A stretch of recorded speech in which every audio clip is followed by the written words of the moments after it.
Whenever Microsoft makes a good business decision, it's usually for two reasons: to stick it to Apple, or because someone in the company with a good idea stood up to Microsoft's narrow-minded leaders. Hey, we're talking about the company that thought the iPhone would be a flop and ended up missing out on the smartphone market. The same mistake it made a decade before with MP3 players. The fact that Halo, and by extension the Xbox, succeeded at all is practically a miracle. In a previous era, Microsoft could have stopped us from publishing this video by buying out YouTube and shutting us down completely. Well, that ship has sailed too. So let's talk about 10 dark secrets about Halo Microsoft doesn't want you to know. But first, hit that subscribe button to get more videos from CBR. Now, let's see if we can uncover all of those Halo secrets before Microsoft sues us. Which actually, they can't because this is all public knowledge anyway. Halo was originally a Mac exclusive.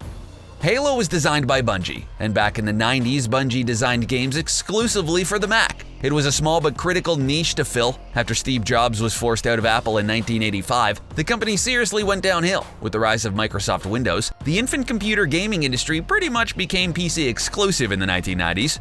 But Bungie went in the opposite direction, cornering the Mac game market with popular shooter games like Marathon. After the release of their classic real-time strategy series Myth, they began to offer games for the PC, but remained very Mac-friendly. After returning to Apple, Steve Jobs wanted to turn Mac's image around as a gamer-friendly platform, so Apple struck a deal with Bungie in 2000 to make their new game Halo a Mac exclusive.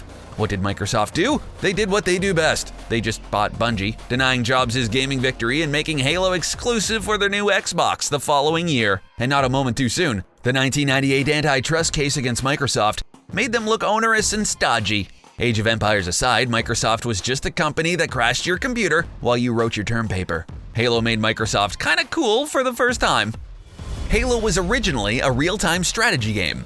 There's a reason real-time strategy games, or RTSs, do better on computers than on consoles. With so many units to move and buildings to build, you really need a full keyboard to make it work. So it might surprise you to know that Halo was originally going to be an RTS. Honestly, it makes some sense. As we've already discussed, Halo was going to be a Mac-only game. Apple didn't have a console, but they did have a bunch of colorful new iMacs that helped make people actually want to buy their computers for the first time in a decade. Don't let anyone tell you marketing doesn't work. Anyway, Halo was going to be an RTS. Just look at that. What you see is just a beta, but seriously, who would want another sci-fi RTS about fighting bug aliens in the age of StarCraft and its expansion, Brood War? So it's no mystery that the game became a real-time shooter when it became an Xbox exclusive. And so much the better. There's no guarantee that people would buy Halo, the RTS, with Blizzard rocking the genre so hard. Once Microsoft had acquired Bungie, the game developers did a top-to-bottom redesign of Halo that made it the first-person shooter we all know and love today. Microsoft almost made Halo and the Xbox look terrible. Back in the 90s, there was really only two major consoles, Nintendo 64 and the original PlayStation.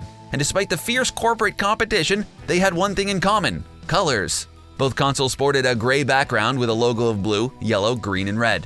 Now hold that thought for a sec. In the late 90s, with the success of Age of Empires, Microsoft's DirectX division approached Ed Fries, head of the company's burgeoning game division, with the proposition of creating a console system called the DirectX Box. Fries shortened the name to just Xbox. Naturally, Microsoft's marketing team hated the shorter name, suggesting a whole host of long, terrible names instead. But Xbox won in the focus group testing, because when has Microsoft ever been right about its corporate image? And the company execs also hated Halo because, get this, its design colors were green and black instead of happy blue, yellow, red, and green like PlayStation and N64. Some lackey at the company even ran a so-called color palette analysis of the game to prove it was too different from its rivals, all in spite of the recent success of the film The Matrix, a paradigm-shifting sci-fi movie that was, green and black. Ed Fries ignored the criticism from his superiors and never relayed their objections to Bungie. The rest is history. Speaking of Ed Fries, Microsoft tried to stop Ed Fries from ruining their game division. After a summer internship with Microsoft, Ed Fries was hired by the company to work as a programmer on their productivity software. In a 2014 interview, he described his experience as similar to the book of Ender's Game. "We were recruited as children," said Fries, "to fight in their wars, Excel versus Lotus 123, and Word versus WordPerfect." A brilliant programmer, Fries rose through the ranks in the early to mid-90s before realizing that any further promotion would morph him into a hands-off manager type. So rather than head up a division like PowerPoint, he chose Microsoft's teeny-tiny games division instead, where he could be more involved in following his passion. But now, you should know where this is going. The company's unimaginative VPs begged him not to choose what they thought was a career-killing path. And of course he ignored them. Ed would go on to grow the division from a small team making cheesy flight simulators into the developers of Age of Empires. As mentioned in the last section, that wasn't enough for the company to start trusting his instincts. But imagine if he'd followed their advice. No Age of Empires, no Xbox, no Halo. That iconic pistol almost totally sucked. In most first-person shooters before and after Halo, the biggest guns were the best. Take for example the old LucasArts Star Wars game, Dark Forces. You start out on level 1 with a dinky little laser pistol. You only get a battle rifle after killing one of those black helmeted Imperial Navy trooper dudes. Originally, Bungie was going to take the same approach with Halo. Master Chief's pistol was supposed to be the last-ditch sidearm for close-quarter combat, something you start out with before acquiring a better long-range weapon from some storage locker or off a dead alien. But Bungie developer Jason Jones decided a better approach would be to make Master Chief's pistol into the ultimate shooter weapon. He didn't tell the higher-ups at Bungie, owned by Microsoft, about his decision. And with Microsoft's aversion to do anything different fresh in our minds, you can probably understand why. Naturally, Jones's instincts were right. The Chief's pistol is a gaming legend to this day. Bungie never actually finished Halo 2. Throughout the history of art, some of the most endearing creative decisions have actually been mistakes that defy the artist's vision. Halo 2 is one such example. No one at Bungie or Microsoft could foresee the success of the original Halo, Combat Evolved, so no sequel was ever planned in the run-up to its release. With Microsoft involved, lack of foresight is a given. Naturally, the pressure was on between 2002 and 2004 for Bungie to make a sequel. On top of that, the first game had no networked multiplayer.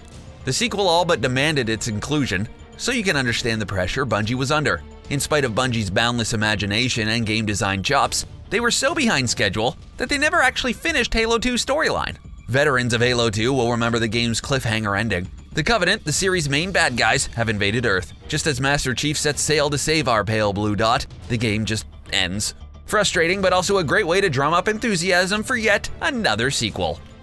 Bungie invented online multiplayer without Microsoft. You mean to tell us Microsoft didn't invent a cutting-edge technology without buying it off someone else? Yeah, we do. Halo Combat Evolved sadly had no online multiplayer capability, but it wasn't because they couldn't do it. They had already developed Bungie.net for the 1997 RTS game Myth: The Fallen Lords. It was one of the first examples of online matchmaking for games, though technically Quake introduced it a year before in 1996. In spite of this, there was no online multiplayer for the original Halo on Xbox, even though the PC version had access to Bungie.net. When Halo 2 finally came out, support was extended for online matchmaking on the Xbox. It wasn't some revolutionary new tech, just pre-existing infrastructure extended to a console.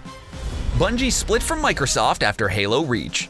This one is really less of a secret than the previous segments, but Microsoft would rather you forget it. Halo 3 was released September 2007. Like its predecessors, it was a huge success, earning a 94 out of 100 on Metacritic. So it might surprise you to know that Bungie took this opportunity to split from Microsoft only a month later, becoming an independent company again. The question is, why? One possibility for Bungie's rationale comes to mind. When you're a subsidiary, you can't easily develop new intellectual properties. You just churn out new versions of the same old thing for your parent company overlords until it stops working. Leaving Microsoft gave Bungie more freedom to take more risks. But why and how did Microsoft even let this happen? Well, they did retain an equity stake in Bungie, but they still own the rights to Halo, and they were spread pretty thin at the time. Given how they treated our old friend Ed Fries, maybe the higher-ups just wanted to go back to focusing on the oh-so-exciting world of spreadsheets and boardroom PowerPoint presentations. But we'll never know for sure. Bungie partnered with Microsoft to develop 2010's Halo Reach. After that, it was all over. Maybe they saw the writing on the wall in 2007, because Call of Duty 4 outperformed Halo 3. By 2007, Xbox was the undisputed queen of the console, and it was largely thanks to the Halo franchise. So when Halo 3 came out in September, the world of gaming assumed it would be the best-selling game for the Xbox and Xbox 360. Not so. The game everyone gushed about was Call of Duty 4 Modern Warfare. Maybe it was the fact that Modern Warfare had one foot in reality, with a contemporary military setting. Perhaps it was the use of RPG mechanics to enrich the storyline. We mean role-playing game, not rocket-propelled grenade, in case you had to ask. Or maybe it was because the multiplayer mechanics in Modern Warfare were light years ahead of what Bungie.net could offer at the time. Regardless, it outperformed Halo 3. The third installment of Halo still did very well, but when giant companies set expectations that aren't met, it can feel like an existential crisis, even if everything is a financial success on paper. That's what happens to empires when they lose even just one measly battle. They totally freak out. Maybe that also explains why Bungie left Microsoft to become its own independent company once more.